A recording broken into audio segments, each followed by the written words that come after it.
สวัสดีครับพ่อแม่พี่น้อง FC ทุกภาคส่วนนะครับสวัสดีครับสวัสดีในยามค่ำคืนนี้นะครับก็วันนี้ก็ผมช่องทำอาหารคนไทยอีกแล้วนะครับมาเจอกันในยาม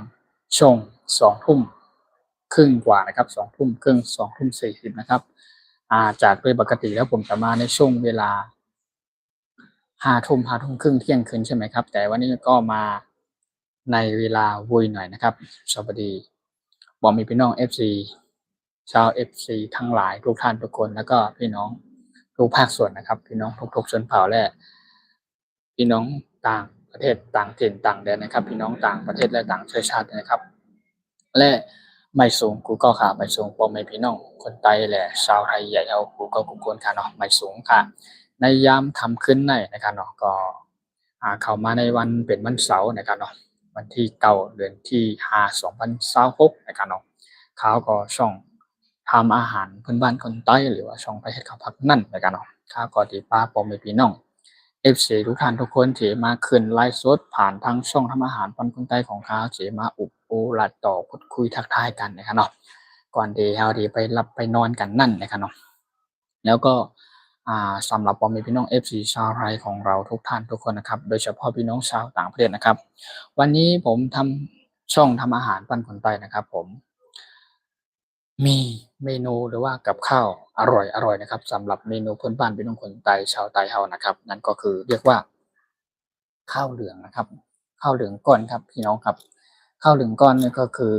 จากฝีมือคนเฒ่าผู้ชำนาญการทำอาหารพื้นบ้านคนใต้ของเรานะครับเปิ้นแปลงและจัดเตรียมไว้แล้วนะครับข้าวเหลืองก้อนนะครับในส่วนเมนูนี้นะครับผมยังไม่เคยได้มาขึ้นไลฟ์สดหรือว่าไม่ได้เคยมาขึ้นแบบไลฟ์แบบนี้ให้เห็นแบบสดๆร้อนๆแบบนี้นะครับแล้วก็จากจะต้องมีวิธีขั้นตอนการทำตั้งแต่เริ่มเตรียมวัตถุดิบต่างๆนะครับแต่วันนี้ไม่ได้มีอะไรมากมายเนาะเพราะว่าสำเร็จรูปเรียบร้อยนะครับก็มาแบบอ่ากินแบบสำเร็จรูปนะครับให้เห็นแบบวัตถุดิบและผมจะอธิบายอีก1 รอบว่าความเป็นกับข้าวเมนูหรือว่าข้าวเหลืองก้อนที่ว่านี่มีอะไรและส่วนประกอบวัตถุดิบมีอะไรบ้างนะครับว่าอ่าปรุงด้วยอะไรบ้างนะครับว่าเขากินกันทำกินกันอย่างไรนั่นนะครับสำหรับอ่าข้าวเหลืองเมนูข้าวเหลืองก้อนในวันนี้นะครับโอเคผมช่องทำอาหารพ่อนคนไทยนะครับผมจะอธิบายและพาพี่น้องทุกภาคส่วนมากินข้าวเหลืองก้อนกันนะครับอันนี้ก็ข้าวเหลืองก้อนจะเป็นก้อนๆนะครับคำว่าข้าวเหลืองก้อนข้าวเหลืองเนี่ยครับที่มันเหลืองๆเป็นก้อนแบบนี้แต่จากเป็นข้าวสวยหรือข้าวหุงนี่แหละครับเราจะหุงแล้วก็ใส่ผงขมิ้นนะครับลงไปนะครับให้มันสุกหลังจากมันสุกอะไรเรียบร้อยก็คือเราจะมาทำเป็นก้อนๆแล้วก็ตามด้วยน้ำมันหอมเจียวนะครับน้ำมันหอมเขาเรียกว่าหอมเจียวนะครับก็น้ำมันหอมพังหมี่แหลงนั่นกันเนาะแล้วคนใต้เรียกพังหมี่แหลงนะครับเขาก็จะมาราดหรือว่ามาทำเป็นก้อนๆเสร็จแล้วก็เอาพังหมี่แหลงวางๆไปให้มันเป็นก้อนๆแบบนะครับพี่น้องครับดูสิข้าวเหลืองก้อนครับแต่สำหรับพี่น้องชาวใต้ของเรานี่ทุกท่านทุกคนย่อม รู้จักกันดีกินกันเป็นอยู่แล้วทำเป็นกันอยู่แล้วเกือบทุกคนนะครับโดยเฉพาะที่เป็นรุ่นปู่ย่าตายายป้าน้าลุงอาเนาะแต่อาจจะเป็นวัยรุ่นยุคสมัยใหม่อาจจะยังทำกินไม่ค่อยเป็นนะครับแต่ว่าชอบนะครับผมคิดว่าผมเชื่อว่าชอบรับประทานนะครับข้าวเหลืองนี่นะครับแล้วก็ผมช่องทำอาหารเพื่อบ้านคนไทยนะครับผมอยากให้พี่น้อง FC ชาวต่างประเทศนะครับพี่น้อง FC ชาวไทยของเราทุกท่านทุกคนสิ่งที่เปิ้ลFC อาจจะยังไม่เคยเห็นไม่เคยได้รับชมกันนะครับว่าสำหรับเมนูข้าวเหลืองที่ว่านี้ว่าประกอบไปด้วยอะไรบ้างสิ่งวัตถุดิบที่จะต้องกินกับที่จะต้องใส่ว่ามีอะไรบ้างนะครับเห็นอยู่เป็นสีสันใช่ไหมสีเหลืองแล้วก็เป็นสีแดงมีหมูสับอย่างนี้ว่ากินกันอย่างไรปรุงกันอย่างไรนั่นเองครับผมจะอธิบายเนาะเดี๋ยวผมขอดื่มน้ำสักแก้วก่อน วันนี้ก็มาเจอกันพูดคุยทักทายกันสักนิดหนึ่งนะครับโอเคนะครับข้าวเหลืองนี่นะครับวิธีการนะครับก็จะหุงข้าวเสร็จนะหุงข้าวมันใกล้สุกแล้วก็ใส่ผงผสมกับผงขมิ้นนะครับแล้วก็หลังจากนั้นนะครับก็จะมีหลังจากข้าวหุงข้าวเสร็จเรียบร้อยสุกเรียบร้อยเป็นผงขมิ้นที่มันออกเหลืองๆเป็นก้อนแบบนี้ใช่ไหมแล้วไม่เป็นก้อนเหลืองๆแบบนี้ครับพี่น้องนะเป็นก้อนเหลืองๆแบบนี้นะครับ หลังจากที่ทำหุงอะไรสุกเรียบร้อยแล้วก็นำกลับมา ใส่ในกระมังหรือว่าในโคกอะไรก็ได้ครับเราจะต้องตำคนตำให้มันอ่อนพี่น้องคนแต่อ่อนๆหรือว่าให้มันย่อยๆนะครับไม่ใช่ว่าเป็นหุงเสร็จปุ๊บแล้วใช้มือมาขยำแล้วแบบทำแบบก้อนๆแบบนี้ไม่ใช่นะมันจะต้องทำให้ข้าวมันสุกเรียบร้อยครับเราหุงพร้อมกับใส่ผงขมิ้นนะครับลงไปคล้ายๆเพิ่นทำข้าวมันไก่เนาะจะต้องใส่น้ำไหลไปบ้างนะครับแต่หุงเสร็จสุกเรียบร้อยแล้วก็นำกลับขึ้นมาเทใส่ในกระมังหรือว่าจะต้องใช้สากนะครับนี่ครับใช้สากเนี่ยคนตำให้มันละเอียดนะครับหลังจากที่มันละเอียดเรียบร้อยใช่ไหมหลังจากนั้นเราก็จะทำเอาที่เป็นเขาเรียกว่าอะไรขนาดประมาณถ้วยนะครับจะมีถ้วยของมันขนาดให้มันเป็นก้อนมันจะได้เสมอกันเท่ากันไหมเห็นก้อนเท่ากันหมดเลยนะครับพี่น้องดูใกล้ๆเนาะเห็นไหมก้อนเท่ากันหมดเลยนะครับแล้วหลังจากนั้นก็เราทำเป็นก้อนแล้วก็วางไว้ในถาดหรือว่าในกระมังในภาชนะอะไรประมาณนี้เนาะแล้วก็จะมีหอมแดงเจียวพี่น้องคนใต้ห้องน้ำมันหอมเลยครับเอาเจียวน้ำมันหอมมาแล้วก็ให้แล้วก็เอามาวางเรียงไว้นะครับโอเคเป็นก้อนเรียบร้อยสเต็ปแรกนะสเต็ปที่1ครับมาขั้นตอนที่2ต่อไปครับที่จะต้อง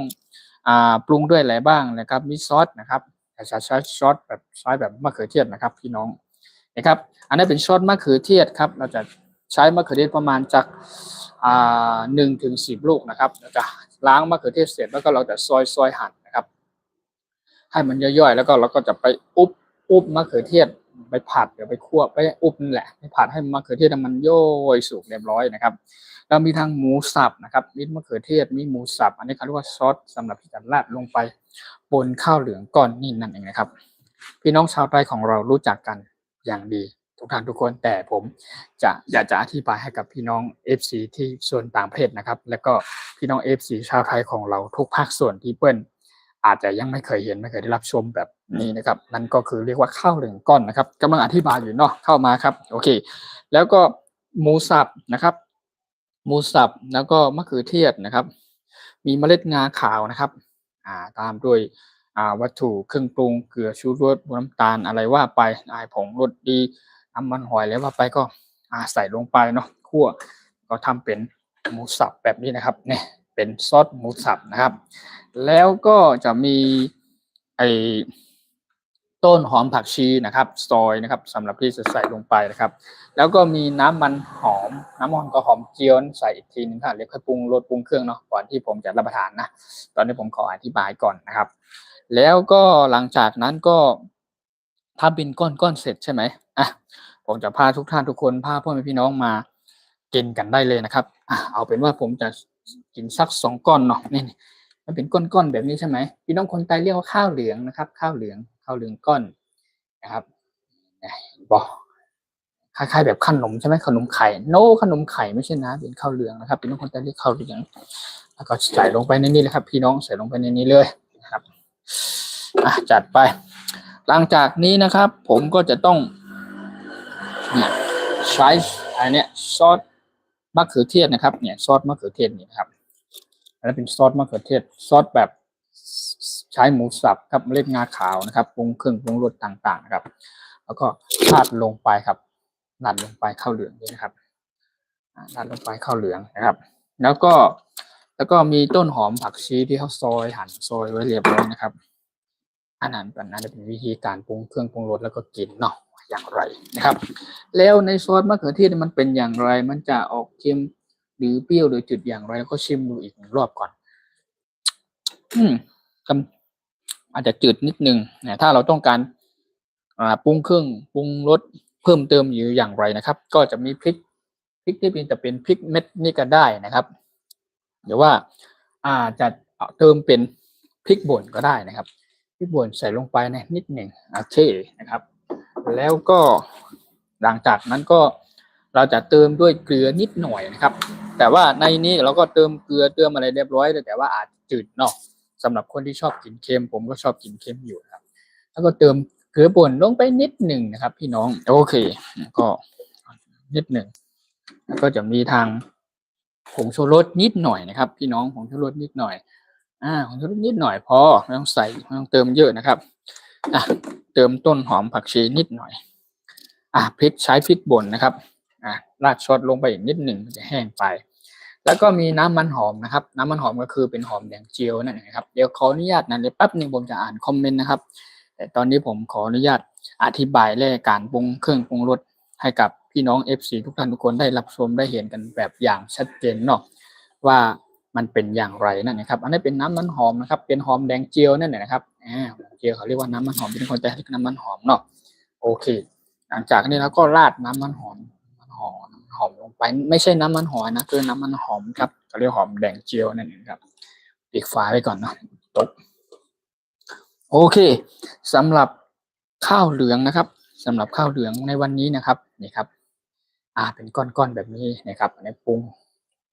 อันนี้คือสามารถรับประทานได้เลยนะครับโอเคแล้วก็มีทางสิ่งที่ขาดและหลีกเลี่ยงไม่ได้เนาะเดี๋ยวผมจะอธิบายอีกรอบว่ามีอะไรบ้างเดี๋ยวผมขอปอกมะแตงก่อนเนาะปอกมะแตงใส่ถ้วยใส่จานก่อน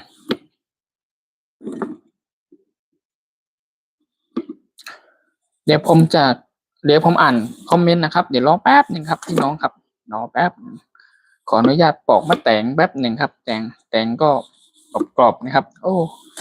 แตงไร่แตงสวนเนาะพี่น้องเนาะตอนนี้ก็อยู่ในช่วงเวลาจาก3 ทุ่มแล้วเนาะสำหรับท่านไหนที่ยังไม่หลับไม่นอนกันหรือว่ากำลังจะรับประทานกินข้าวกัน ก็มากินข้าวกินน้ำด้วยกันมาพูดคุยทักทายกันก่อนเป็นหลับไปนอนกันเนาะพี่น้องเอฟซีชาวต่างประเทศด้วยเนาะอาจจะเป็นในยามช่วง8 โมง 9 โมงเช้าของบ้านเขาเนาะโอเค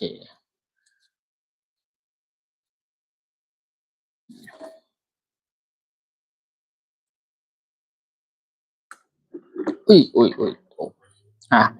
อเคนะครับ แล้วก็มีอันนี้นะครับอันนี้ข้าวเหลืองครับหลักสูตรเมนูนี่เรียบร้อยนะครับแล้วก็สิ่งที่ขาดและหลีกเลี่ยงไม่ได้นะครับทุกๆครั้งที่ผมทำกับข้าวนะครับหรือว่าผมมาชักชวนพ่อพี่น้องรับประทานเมนูพื้นบ้านคนใต้ด้วยกันนั้นก็คือจะมีโถเน่าแผ่นนะครับพี่น้องโถเน่าแผ่นนี่แล้วทอดให้กรอบแล้วก็ตามด้วยเกลือป่นนิดนึงชูรสนิดนึงโปรยลงไปนิดหน่อยนะครับมีพริกแล้วมีหอมแดงกับมีต้นหอมกินกับนะครับแล้วก็ทุกครั้งถ้ากินถั่วเน่าแผ่นนี่คือหอมอร่อยมากครับพี่น้องครับนี่ครับเป็นเมนูพื้นบ้านหรือว่าเป็นข้าวเหลืองคนไตนะครับขนมหรือข้าวเหลืองเป็นเมนูอีกชนิดหนึ่งสำหรับพี่น้องชาวไตเนาะรู้จักกันอย่างดีอยู่แล้วพี่น้องชาวไตเขาเนาะแล้วก็ผมอยากให้พี่น้อง FC ชนชาวต่างประเทศหรือพี่น้องชาวไทยของเราทุกท่านทุกคนได้รู้จักกันมากๆยิ่งขึ้นไปความเป็นเมนูดังเดิมของพี่น้องชาวไตเนาะโถเน่าแผ่นครับหอมจะกินข้าวนึ่งกับข้าวเหนียวก็ได้มีนะครับอย่างข้าวนึ่งข้าวเหนียวก็มีนะครับโอเคติดตามด้วยครับพี่ครับขอบคุณมากครับผมสวัสดีครับนะครับผมขอเนี่ยอ่านคอมเมนต์ก่อนนะผมลูกเลิกติดตามแล้วก็ติดตามกันสักหน่อยครับเป็นกำลังใจให้กันสักหน่อยครับจากพอมีพี่น้อง FC ทุกๆภาคส่วนนะครับเข้ามาเป็นแรงอกแรงใจให้กันครับผมทักทายครับผมครับโอเคดื่มน้ำสักแก้วก่อนเนาะ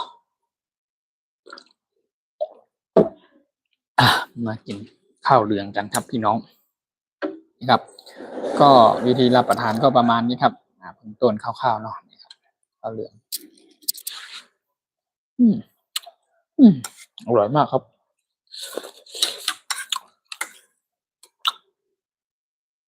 โอ้สุดยอดครับผมสวัสดีครับทักทายครับผม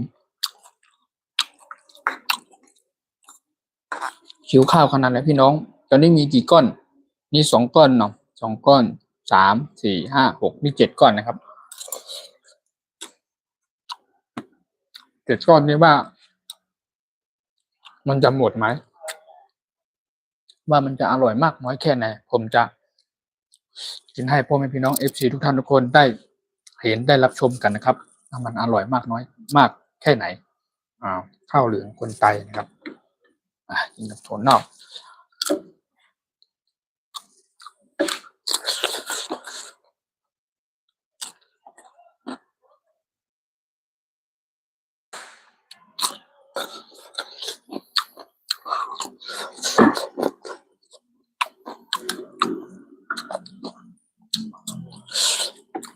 วันนี้ก็เราเพิ่งเจอกันไป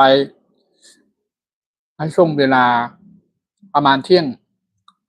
ครึ่งนี่เนาะประมาณเที่ยงหรือเที่ยงครึ่งนี่นะครับเพราะว่าผมได้ไปเดินป่าไปแอวป่าไปเดินตามไร่ตามสวนนะครับผมไปนั่งกินกับข้าวกับปลาพาพ่อแม่พี่น้องทุกท่านทุกคนมาขึ้นไลฟ์สดผ่านทางช่องทำอาหารบ้านคนไทยแล้วก็พากันทำตำน้ำพริกมะเขือเทศใช่ไหมวันนี้อร่อยมากกับบรรยากาศครับสุดยอดครับวันนี้ในยามช่วงก่อน3 ทุ่มก่อน4 ทุ่มแบบนี้ก็ผมก็มีเวลาผมก็คิดถึงพี่น้อง FC ทุกภาคส่วนก็เลยว่าวันนี้จากฝีมือคนเฒ่าผู้ชำนาญการทำอาหารพื้นบ้านคนไทยของเราและเปิ้นแปลงกับข้าวเปิ้นแปลงข้าวเหลืองที่ว่านี้นะครับผมก็เลยนึกถึงพ่อแม่พี่น้อง FC นะครับทุกท่านทุกคนครับมีพี่น้อง FC หลายๆท่านหรือว่าเปิ้นอาจจะยังไม่เคยได้รับชมนะครับว่าข้าวเหลืองเมนูที่ว่านี้มันเป็นอย่างไรนะครับผมก็เลยคิดว่าเอ๊ะผมจะมาขึ้นไลน์แล้วก็มาพูดคุยทักทายกับ FC อีกครั้งหนึ่งครับสำหรับในวันนี้ผมได้ไลฟ์สดไป2 ครั้งครับตั้งแต่ตอนเที่ยงนะครับตอน11 โมงครึ่งหรือว่าเที่ยงครับ1 รอบนะครับแล้วก็จนถึงอ่าบ่ายโมงครึ่งนะครับวันนี้นะครับแล้วก็มาในยามช่วงเย็นอีกนะครับในยามค่ำคืนนี้อีกครับก่อน3 ทุ่มนะครับผมก็ได้มาขึ้นไลฟ์อีกนะครับผมอยากให้พี่น้อง FC ชาวต่างประเทศนะครับทุกท่านทุกคนได้รู้จักกันมากๆยิ่งขึ้นไปนะครับความเป็นเมนูพื้นบ้านหรือว่ากับข้าวอาหารเมนูพื้นบ้านดังเดิมของทางชาวไทยนะครับว่าเขาต้มแกงหูกินกันอย่างไรนะครับเนาะอร่อยมากพี่น้องครับ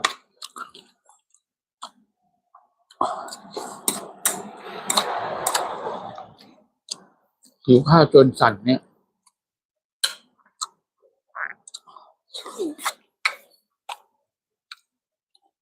ก็ยืดเติมเกลือกับชูรสลงไปนิดหนึ่ง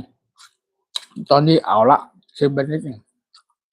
ครับผมสวัสดีครับผมทักทายครับยินดีต้อนรับเข้าสู่ช่องทำอาหารพื้นบ้านคนใจนะครับ Welcome to uh, my FC นะครับ everyone in my Thai food channel ทำอาหารพื้นบ้านคนไทยนะครับ everyone welcome to นะครับโอเคขอบคุณมากครับจากผมพี่น้อง FC ชาวต่างประเทศนะครับทุกท่านทุกคนยินดีต้อนรับนะครับเข้าสู่ช่องทำอาหารบ้านคนไทยนะครับอร่อยมากๆครับ very very delicious นะครับอร่อยมากๆครับสุดยอดคำใจของข้าวห้องหวานเปรี้ยใจครับเนาะ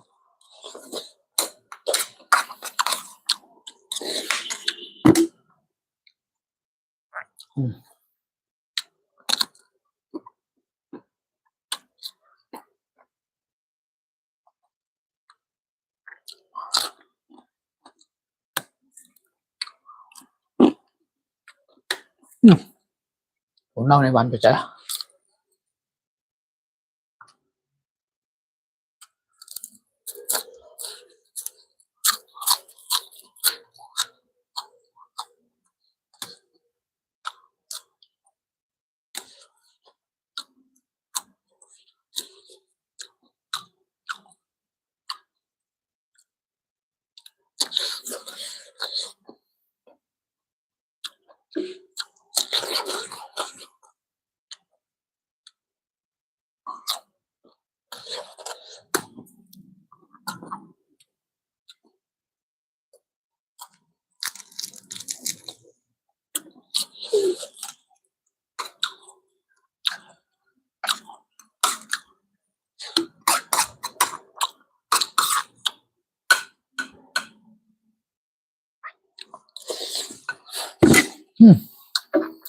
หมดก็แล้ว1 ถ้วย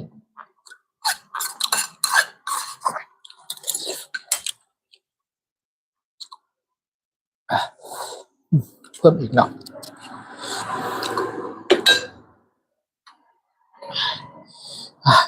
จัดนะครับพี่น้องครับมาครับมากินด้วยกัน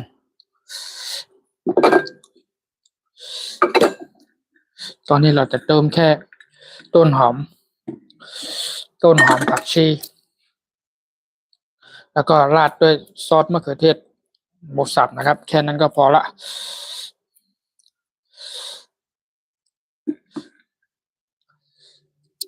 กับน้ำมันหอมเนาะ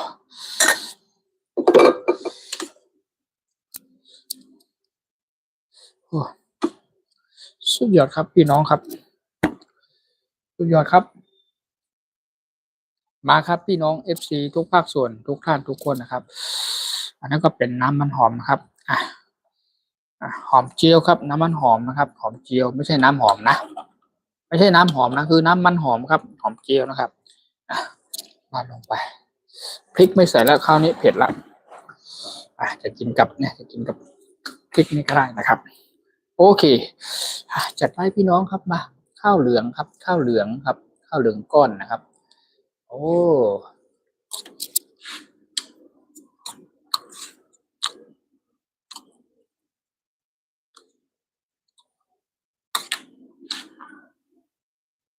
สำหรับพี่น้องเอฟซีชาวไทยของเราทำชอบกินนิยมกันกินประจำนะครับ แต่ว่าผมอยากให้พี่น้องเอฟซีชาวต่างประเทศนะครับได้เห็นครับพี่น้องชาวไทยของเราทุกท่านทุกคนพี่น้องเอฟซีท่านไหนที่ยังไม่เคยเห็นไม่เคยได้รับชมนะครับอยากให้เห็นครับว่าข้าวเหลืองก้อนที่ว่านี้มันเป็นเมนูอะไรของชนชาติเผ่าไหนนะครับเป็นเผ่าพี่น้องคนไทยหรือชาวไทยใหญ่นั่นเองนะครับโอเคมารู้จักกันเยอะๆเนาะอืมสุดยอดครับพี่น้องอร่อยหอมหอมหอมหอมเจียวหอมแหลงเจียวเนาะ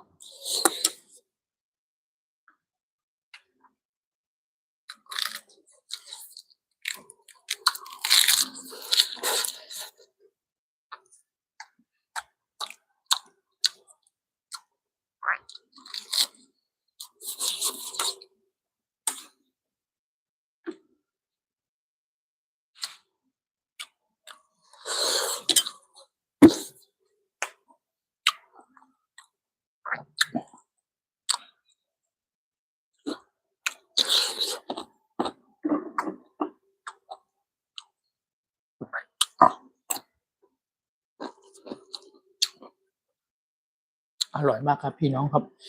เนี่ยหอมแดงเนี่ย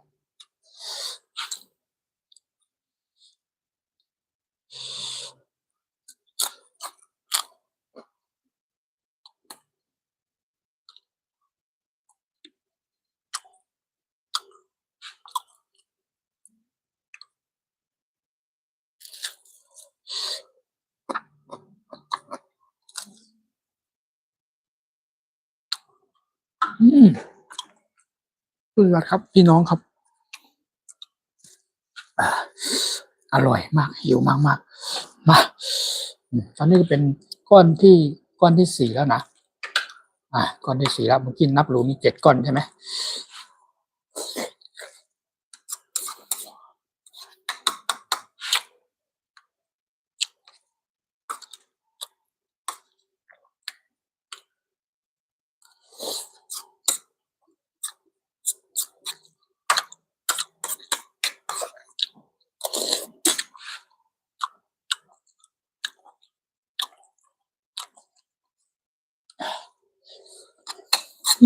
อร่อยมาก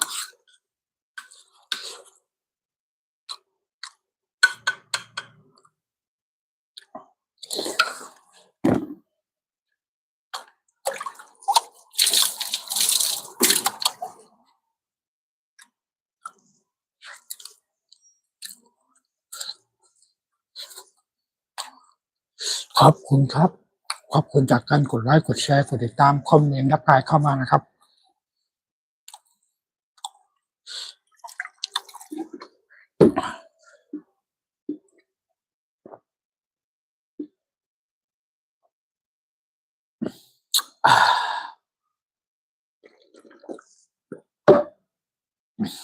สุดยอดครับพ่อแม่พี่น้องครับหวานเปรี้ยวใจ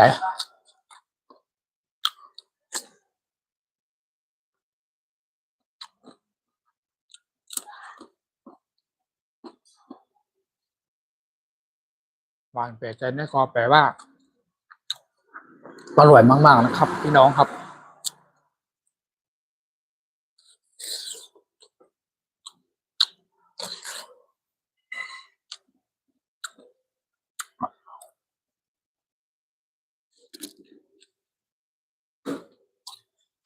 คราวนี้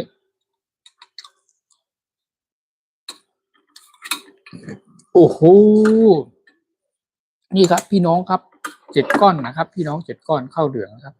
สุดยอดตอนนี้ก็จะหมดแล้ว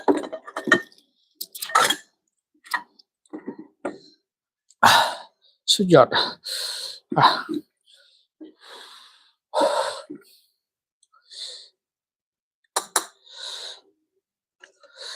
หมูสับราดลงไปซอสมะเขือเทศหมูสับนะครับอร่อยจริงๆพี่น้องครับอร่อยมากๆครับ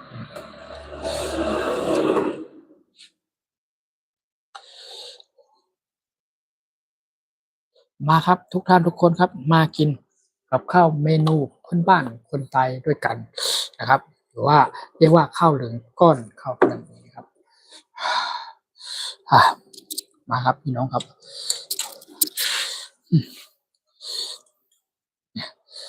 เห็นใกล้ๆเลยนี่กินกับนี่โอ้สุดยอดครับพี่น้องครับสุดยอดมากินด้วยกันจะได้เห็นใกล้ๆเนาะเห็นใกล้ๆเลยนี่ครับข้าวเหลืองก้อนครับข้าวเหลืองก้อนครับมาครับพี่น้องครับโอ้อร่อยมากครับขอบคุณจากการกดไลค์กดแชร์กดติดตามคอมเมนต์ทักทายเข้ามานะครับตอนนี้ก็เป็นก้อนที่6แล้วนะครับสุดยอด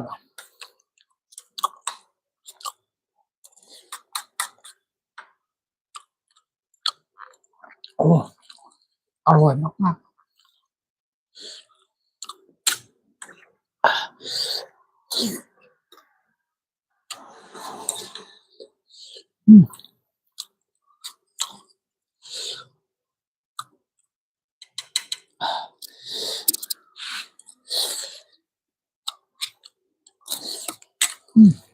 สุดยอดพี่น้องครับ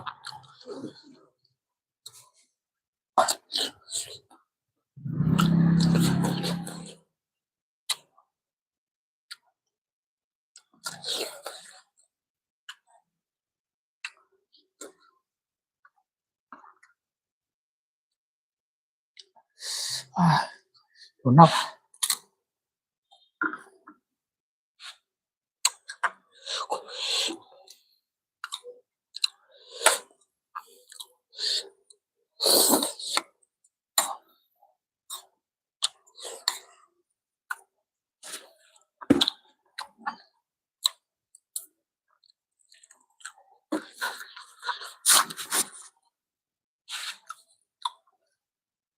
มาเป็นแห่งอกแห่งใจให้กันนะครับพี่น้องครับทุกท่านทุกคนทุกภาคส่วนครับ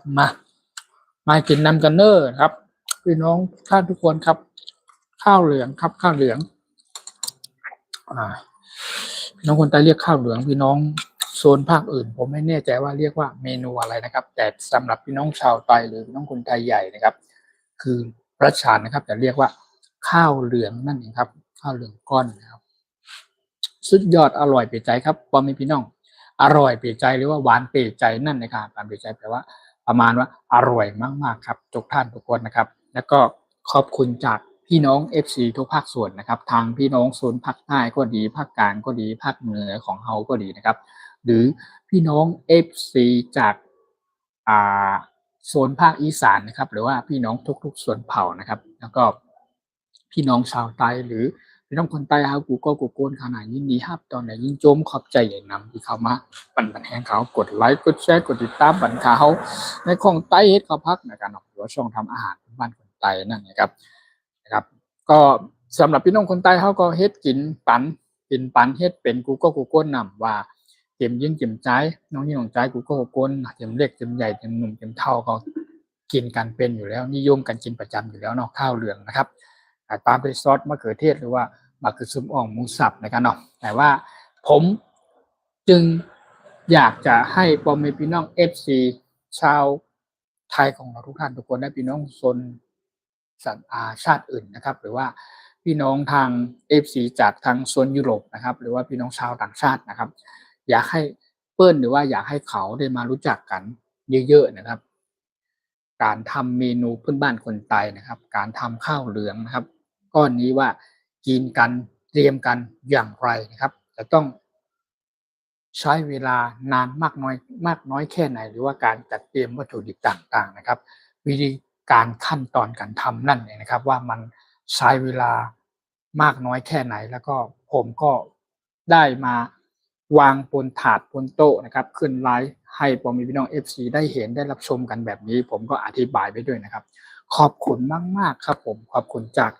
ครับผมสวัสดีครับผมฮัลโหลฮายยินดีต้อนรับทุกท่านทุกคนเข้าสู่ช่องทำอาหารคนบ้านคนไทยนะครับขอบคุณมากๆครับผมเข้ามาแล้วเป็นแรงอกแรงใจให้กันนะครับพี่น้องทุกภาคส่วนนะครับขอบคุณมากครับ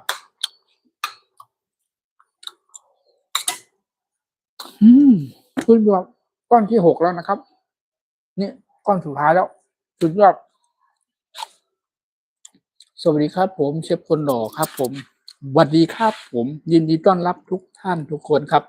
ขอบคุณจากการกดไลค์กดแชร์กดติดตามคอมเมนต์ทักทายเข้ามาใหม่ๆล่าสุดนะครับยินดีต้อนรับนะครับเข้าสู่ช่องทำอาหารพื้นบ้านคนไทยนะครับขอบคุณมากๆครับผมตอนนี้ก็ส่วนมากในยามช่วงที่ผ่านมานะครับจนถึงเดี๋ยวนี้หรือว่าผมส่วนมากผมจะมาขึ้นไลน์หรือว่าเอาแบบวิดีโอแบบแนวตั้งเนาะเดี๋ยววันหลังนะครับหรือว่าผมอาจจะทำเป็นคลิปหรือการทำเมนูพื้นบ้านนะครับหรือว่าวิธีขั้นตอนการทำมีอีกหลากหลายเมนูครับผมจะถ่ายทำเป็นแบบแนวนอนนะครับแล้วก็ผมจะจัดแล้วก็อัปโหลดลงไปไว้บนช่องนะครับทำอาหารพื้นบ้านคนใต้ครับสามารถเข้ามาเป็นแรงอกแรงใจให้กันติดตามรับชมเป็นกำลังใจให้ผมนะครับพี่น้องทุกท่านทุกคนนะครับ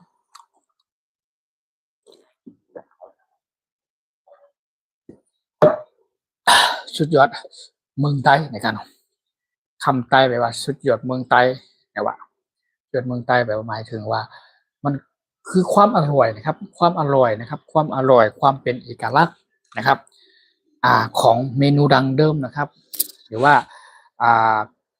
ข้าวเหลืองพื้นบ้านคนไทยนะครับว่ามันน่ากินน่าอร่อยมากน้อยแค่ไหนนะครับผมก็อธิบายให้กับพี่น้อง FC ทุกภาคส่วนได้เห็นได้รับชมกันเนาะตอนนี้ก็เป็นกินไปแล้วก้อนอันนี้ก้อนที่7นะครับเป็นก้อนสุดท้ายนะครับตอนนี้ก็กำลังรับประทานอยู่นะเป็นก้อนที่6นะครับหมดก้อนนี้ปุ๊บแหมก้อนนึงนี่จะไหวหรือเปล่าว่ามันอร่อยมากครับ7ก้อนนะครับพี่น้องครับถ้าเป็นคนที่ไม่ชื่นชอบไม่อยากกินแบบนี้จะกินไม่หมดเลยครับ3ก้อนเต็มที่แต่ผมนี่7ก้อนนะครับกินให้พ่อแม่พี่น้อง FC ทุกภาคส่วนทุกท่านทุกคนได้เห็นได้รับชมกันว่ามันอร่อยมากน้อยแค่ไหนครับความเป็นข้าวเหลืองขึ้นบ้านคนไทยนะครับก็ผมถึงอยากจะมาชักชวนขึ้นไลฟ์สดให้พ่อแม่พี่น้อง FC ทุกท่านทุกคนได้เห็นได้รับชมกันแบบนี้ตลอดเลยบ่อยๆนะครับจะได้เห็นว่ามันอร่อยมากน้อยแค่ไหนเมนูพื้นบ้านคนไทยครับเยอะแยะมากมายเลยนะครับเนาะมีอีกที่ผมไม่ได้มาจัดเตรียมแล้วก็พาทุกท่านทุกคนทำมีอีกเยอะแยะเลยนะครับผมสำหรับวันนี้ก็ข้าวเหลืองพื้นบ้านของไทยนะครับโอเค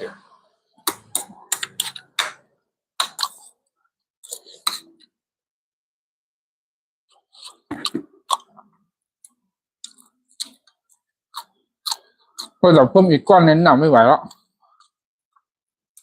ไม่ใช่ก้อนน้อยๆนะก้อนใหญ่เนี่ย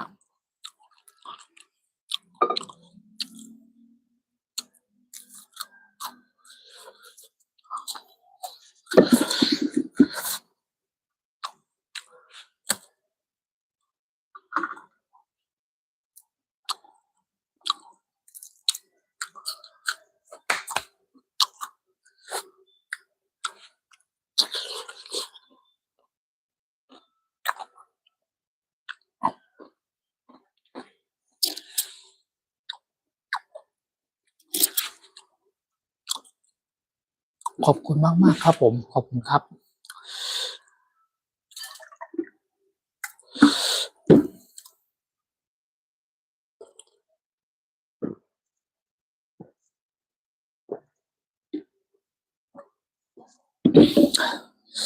ตอนนี้ก็ใช้เวลาไปแล้ว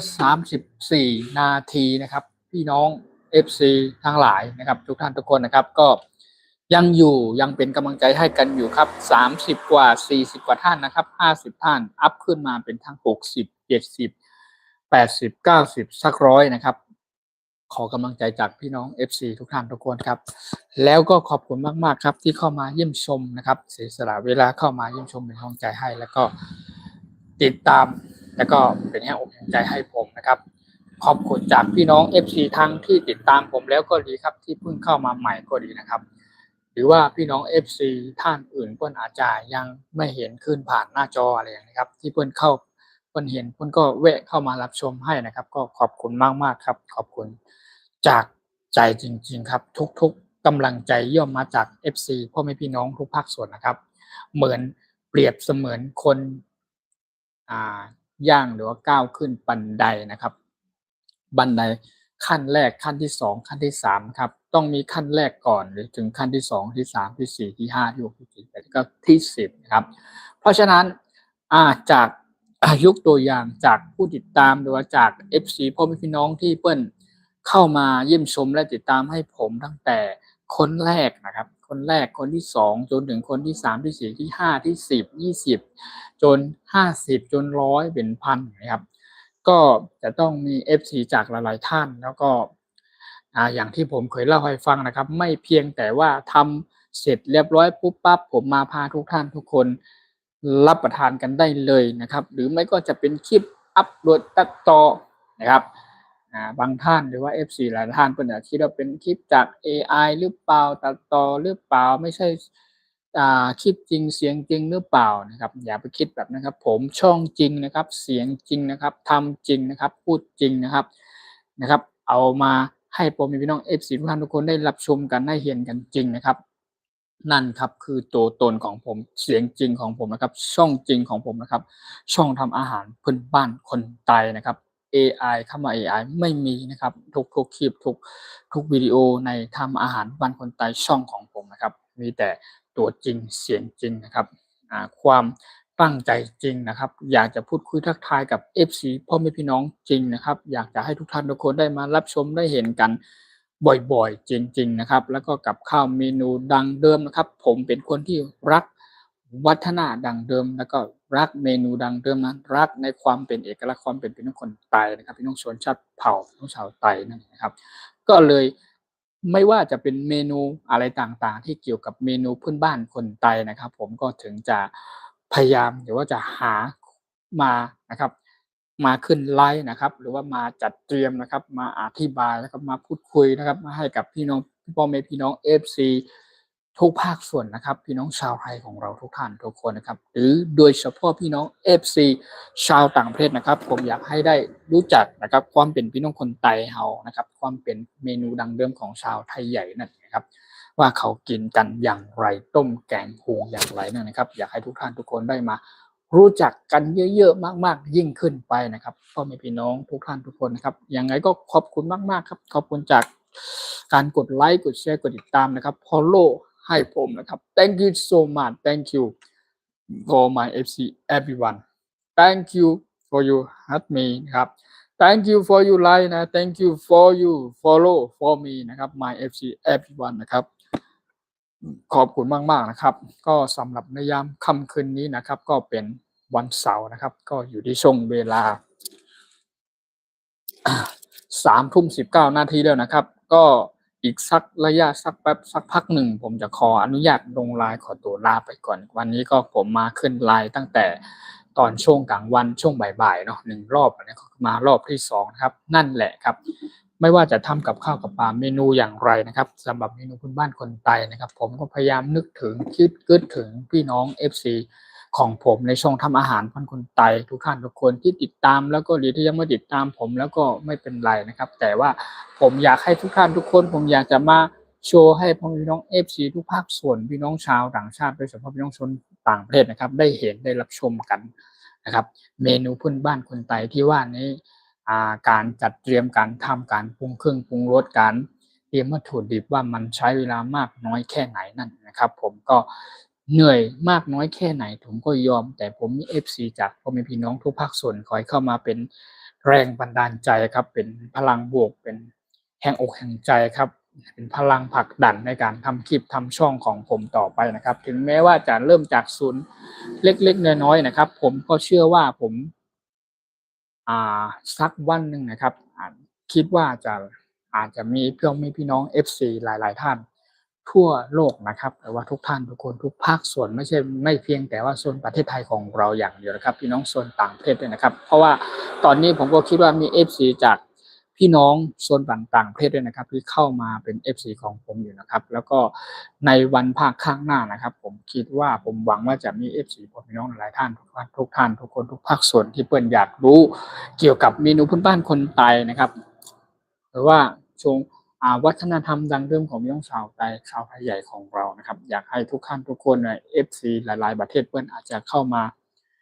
เรียนรู้จักความเป็นพี่น้องคนไทยเฮามันเป็นอย่างไรครับโถเนาไต้ที่ว่าในครับมันหอมไปทั่วบ้านทั่วเมืองหอมไปหอมจนถึงในโซนต่างประเทศนู่นนะครับพี่น้องชาวไทยของเราไม่ว่าอยู่ที่ไหนครับคำว่าโถเนาไต้นี่คืออยู่ในหัวจิตในใจตลอดนะครับการทำกับข้าวเมนูครับเป็นถ้าเปรียบเสมือน คนก็คืองามที่สุดมีเสน่ห์ที่สุดในการทำกับข้าวเมนูพื้นบ้านนะครับกับข้าวเมนูวัตถุเครื่องปรุงนะครับสิ่งใดสิ่งหนึ่งขาดได้เลยครับถ้าขาดสิ่งนี้จะไม่อร่อยนะครับโอเคนะครับโถนเน่าตายครับหอมอร่อยนะครับ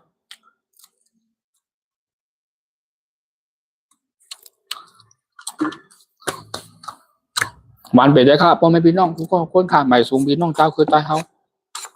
ใหม่สูงขนม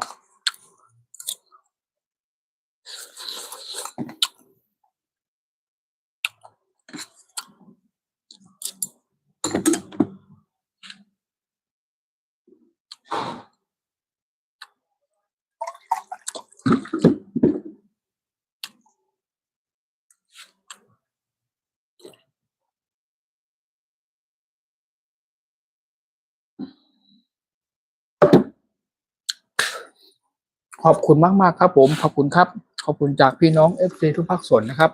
ตอนนี้ก็อยู่ที่ช่วงเวลา3 ทุ่มแต่ครึ่งแล้วนะครับหลังจากผ่านไปอีกสัก5 นาที10 นาทีผมจะขออนุญาตลงไลน์ก่อนนะอันนี้เอาเป็นว่าเรามาพูดคุยทักทายกันแล้วก็มาชักชวนพ่อแม่พี่น้องทุกท่านทุกคนสิ่งที่ท่านอื่นที่เพื่อนยังไม่เคยเห็นไม่เคยรับชมนะครับจะได้เห็นว่าข้าวเหลืองก้อนนี้มันเป็นอย่างไรครับกับพี่น้องคนไทยเราเนาะโอเคขอบคุณมากๆนะครับขอบคุณจากการกดไลค์กดแชร์กดติดตามคอมเมนต์ทักทายเข้ามานะครับอากาศมันร้อนดื่มน้ำเยอะๆนะครับ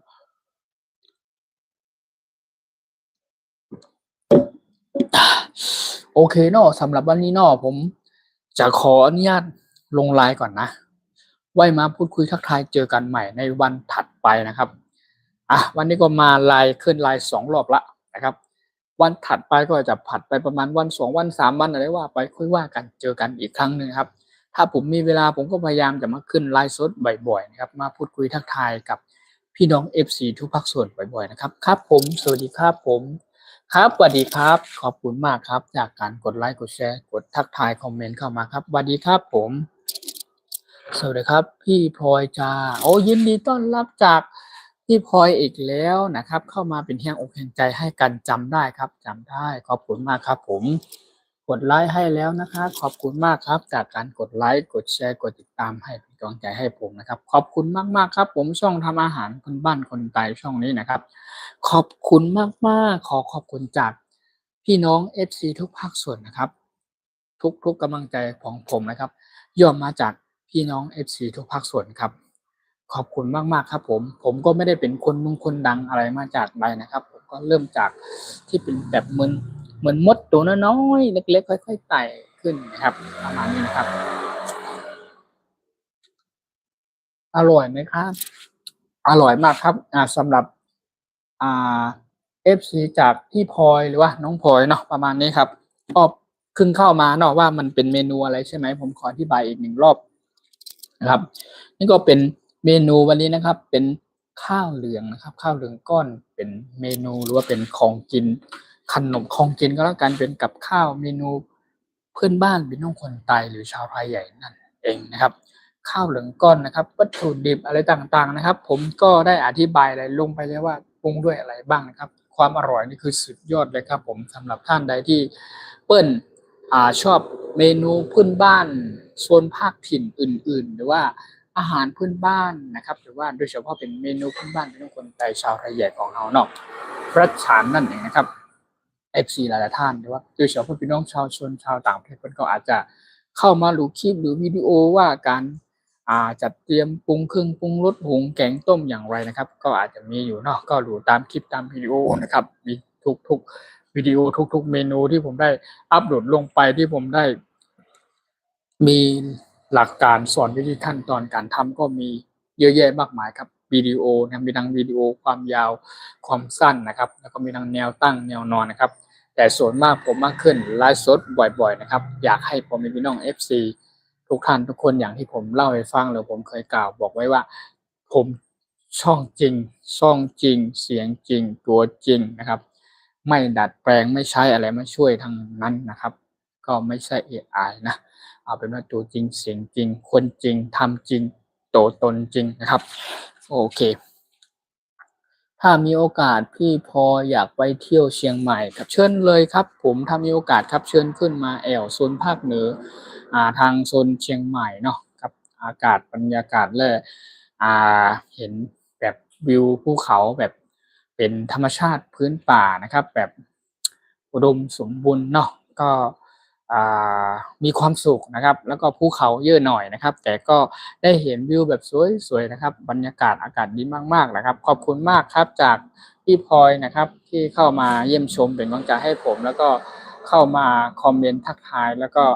กดไลค์กดแชร์ให้ผมตลอดทุกครั้งที่ผ่านมานะครับหรือว่าในวันนี้ที่ผมขึ้นไลฟ์สดที่ผ่านมาช่วงประมาณเที่ยงครึ่งหรือประมาณบ่ายโมงก็มีพี่พลอยเพิ่นเข้ามาเป็นแรงอกใจให้ผมในช่องทำอาหารบ้านคนไทย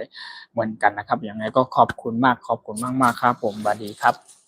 ยังไม่เคยไปเที่ยวเลยค่ะโจรแก่แล้วไม่ครับอย่าไปพูดว่าโจรแก่แล้วครับคนเรามีเขาเรียกว่าอะไรอะ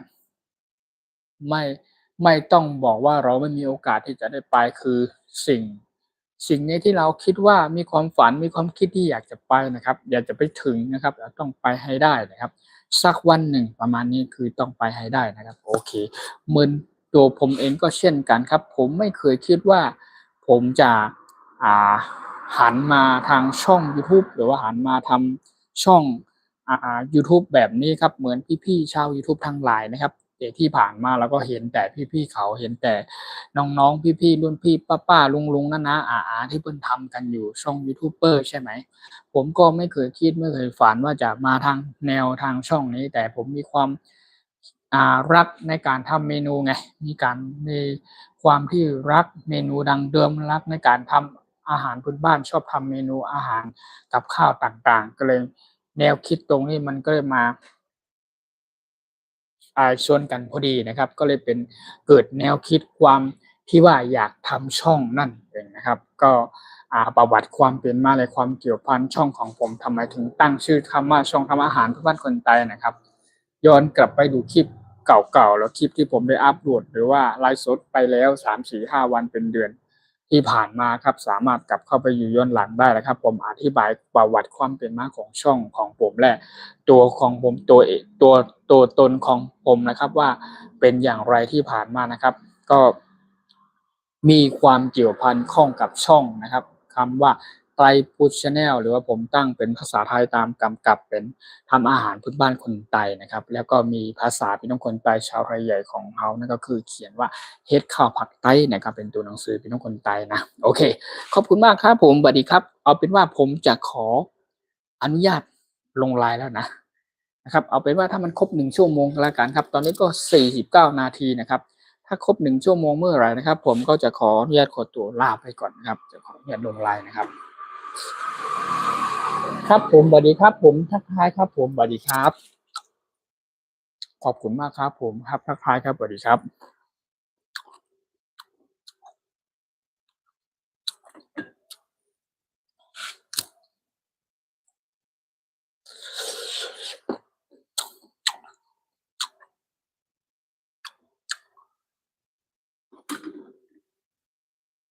ข้าวเหลืองก้อนนะครับข้าวเหลือง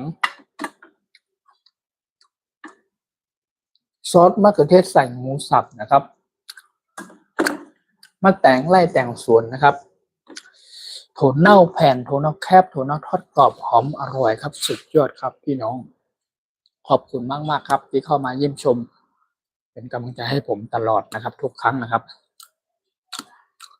ผมกินถั่วเน่าแผ่นนี่หมดนี่จับพอดี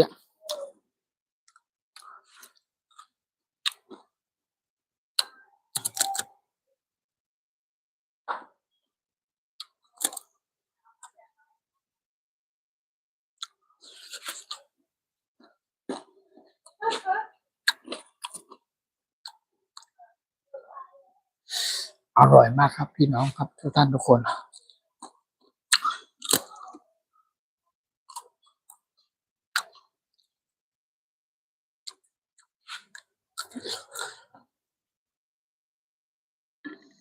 วันนี้ไปเดินป่าเดินสวนตามทุ่งไร่ทุ่งนาหนองน้ำไปเจอน้องงูเหลือมอะน่าจะเกือบเท่ากระบอกน้ำผมเนี่ยยาวประมาณ3 วาเกือบ3 วาโอ้ตกใจสะดุ้งครับแต่ผมก็ไม่ได้ทำอะไรน้องนะผมก็ปล่อยให้น้องเลื่อยผ่านไปเข้าไปในหนองน้ำงูเหลือมครับงูเหลือมพอดีบ้านน้องเจ้าหมวกกับเจ้าตาลนะครับน้องหมาเพื่อนเห่านะครับทำไมเห่าไม่หยุดเลยนะครับเพื่อนก็รู้ไงขอตามด้วยสัญชาตญาณของสุนัขเนาะเห็นที่อะไรแปลกๆได้กลิ่นได้อะไรเนี่ยไปเลยเนาะโอเคสำหรับวันนี้นะครับโอเคผมได้ขึ้นไลฟ์สดไปรอบที่2นะครับจากตอนเที่ยงครึ่งหรือบ่ายโมงที่ผ่านมา1 รอบแล้วก็มาช่วงในยามค่ำคืนนี้เริ่มตั้งแต่20:40นะครับตอนนี้ก็3 ทุ่มตอนนี้ก็3 ทุ่มครึ่งพอดีนะครับอีกสักประมาณ8 นาทีเนาะผมจะขออนุญาตลงไลฟ์แล้วนะไว้มาพูดคุยทักทายเจอกันใหม่ในวันถัดไปเลยอีกครั้งนึงนะครับพี่น้อง FC ทุกภาคส่วนนะครับโอเคขอบคุณมากๆครับผมขอบคุณจากการกดไลค์กดแชร์กดติดตามคอมเมนต์ทักทายเข้ามาเป็นแรงอกแรงใจให้กันตลอดทุกครั้งนะครับขอบคุณมากๆนะครับสวัสดีทุกท่านทุกคนนะยินดีต้อนรับด้วยเนอร์ท่านที่เพิ่งเข้ามาใหม่ก็ดีเข้ามาแล้วก็เป็น FC ของผมอยู่แล้วก็ดีนะครับขอบคุณมากครับ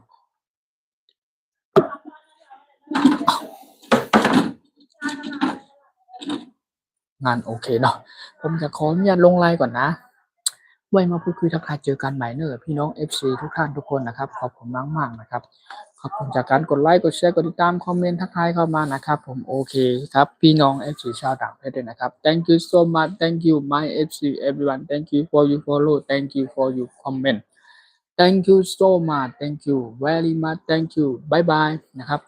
for tonight นะครับ Saturday นะครับ tomorrow Sunday นะครับ tomorrow Sunday for tonight ก็คือยังเป็น Saturday อยู่นะครับขอบคุณมากๆครับบ้านเขาเป็น tonight บ้านเราเป็น tonight บ้านเขาเป็น daytime ใช่ไหมโอเคสำหรับพ่อแม่พี่น้อง FC ชาวต่างประเทศนะครับขอบคุณมากๆ Thank you so much bye bye everyone Thank you very much Thank you so much bye bye Thank you โอเค good night ครับราตรีสวัสดิ์ฝันดีครับทุกท่านทุกคนขอให้มีความสุขมากๆครับในวันนี้ในยามค่ำคืนนี้นะครับขอบคุณจากพี่น้อง FC เนาะบายบายผมจะขออนุญาตลงไลน์ก่อนนะครับขอตัวลาไปก่อนนะครับค่อยมาเจอกันในวันถัดไปครั้งต่อไปนั่นเองนะครับขอบคุณมากครับสำหรับวันนี้ผมช่องทำอาหารพูดคนไทยขอบคุณมากๆขอบคุณจากพี่น้อง FC ทุกภาคส่วนทุกท่านทุกคนนะครับขออนุญาตขอตัวลงไลน์ก่อนนะครับโอเคขอบคุณมากครับผมสวัสดีครับผมบ๊ายบายบายบาย everyone บายบายทุกท่านทุกคนครับขอให้ฝันดีทุกท่านทุกคนราตรีสวัสดิ์ครับ Good night นะครับ Have a good night Have a good night everyone Have a good night everyone in my home นะครับ in Thailand Have a good night and have a good day นะครับ everyone but บ้านเขาคือ daytime and have a good day นะบ้านพี่น้องชาวต่างประเทศนะในโซนยุโรปเป็นตอนกลางวันเปิ้ลเนาะตอนนี้ก็ is now 9:33 minutes ครับ for in Thailand นะครับ3 ทุ่มครึ่งนะครับ3 ทุ่ม 33 นาทีนะครับบัตนะครับ time in Thailand นะครับ tonight นะครับบ้านเขาเป็น daytime นะครับก็จะอยู่ที่ช่วงเวลา9 โมงครับ 9 a.m. 9:30 a.m. นะครับ in morning นะครับบ้านเขา morning เนาะ morning โอเค ก็กลายเป็นว่า Have a good day ครับสำหรับพี่น้อง FC ชาวต่างประเทศนะครับบ้านเฮาก็คือ Have a good night and have a good dream นะครับฝันดีและทุกท่านทุกคนนะครับโอเคบายบาย see you again thank you so much บายบาย thank you very much บายบายขอบคุณครับบายบายครับบายบายโอ้บายบายจาก FC เนาะทักทายเข้ามาคอมเมนต์เข้ามาว่าบายบายเจอกันใหม่ในวันถัดไปนะครับพี่น้อง FC ทุกท่านทุกคนนะครับสวัสดีครับผมสวัสดีครับบายบายขออนุญาตแรกขอตัวลงไลน์ก่อนนะครับสวัสดีครับโอเคแล้วก็อิ่มอร่อยเต็มที่นะครับก็แบบนึงนะน้ำอีกสักแก้วก่อนสุดยอดครับพี่น้องครับสุดยอด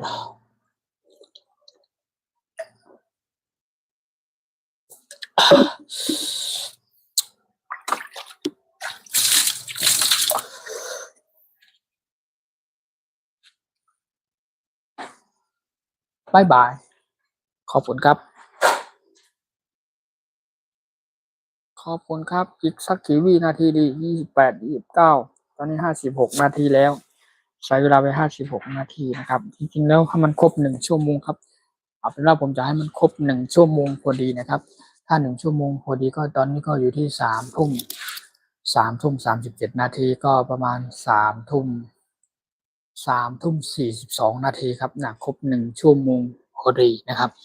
โอเคหลังจากนั้นก็ผมจะขออนุญาตลงไลน์แล้วบายบายบายบายค่ะบายบาย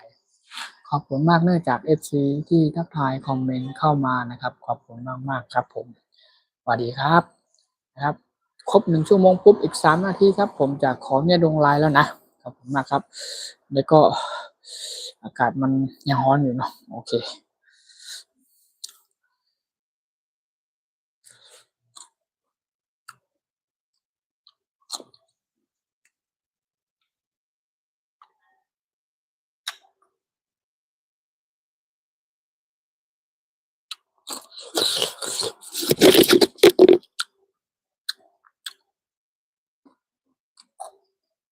38นะ57 นาทีตอนนี้ก็ตอนนี้ก็3 ทุ่ม 38แล้วประมาณ3 ทุ่ม 40เนาะมานี้ขอบคุณครับผมขอบคุณครับ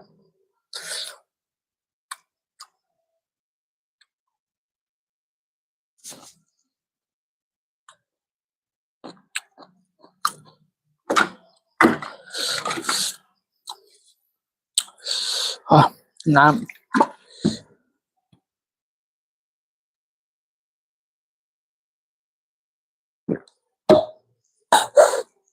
58 นาทีแล้วครับอีก2 นาที maybe 2 minutes maybe 2 minutes only ครับ it's a 2 minute I check a time นะครับ 1 hour นะครับ 1 hour already ครับ maybe 2 minutes นะครับอีกประมาณสัก2 นาทีก็ผมใช้เวลาไป1 ชั่วโมงพอดีนะครับครบ1 ชั่วโมงนะครับโอเคตอนนี้ก็คือ it's now time 9 p.m. 39 minutes นะครับ maybe 1 minute only 1 minute only ครับ9:30 on 9:14 minutes นะครับ9 p.m. 14 minutes ครับ after that นะครับผมจะขออนุญาตลงไลน์แล้วจะหยุดและ stop ละโอเคนะครับหลังจากนั้นก็ค่อยมาพูดคุยทักทายเจอกันใหม่ see you again นะครับโอเคพี่น้อง FC ชาวต่างประเทศนะครับขอบคุณมากครับผมโอเค maybe 1 minute only 1 minute ครับโอเคจะอีก1 นาทีครับผมจะขออนุญาตลงไลน์ละครบ1 ชั่วโมงพอดีขอบคุณมากๆครับผมขอบคุณครับขอบคุณจากการกดไลค์กดแชร์กดติดตามคอมเมนต์ทักทายเข้ามาเป็นกำลังใจให้กันเนาะ